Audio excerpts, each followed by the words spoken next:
Hello, welcome to Do It Yourself channel. Today I will show you where to find the options and how to turn off auto date and time.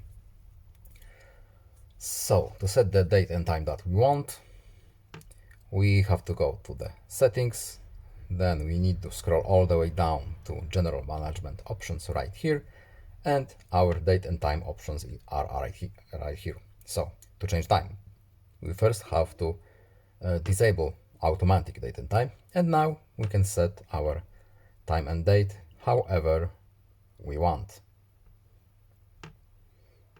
Done and done, and now the phone will think that this date is current and will be changing depending on our date right here.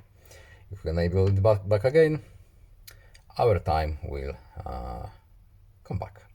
We can also change our format right here. It's just a side option. So I hope this video is helpful to you. Please leave a like and subscribe. Have a nice day and see you in the next video. Goodbye.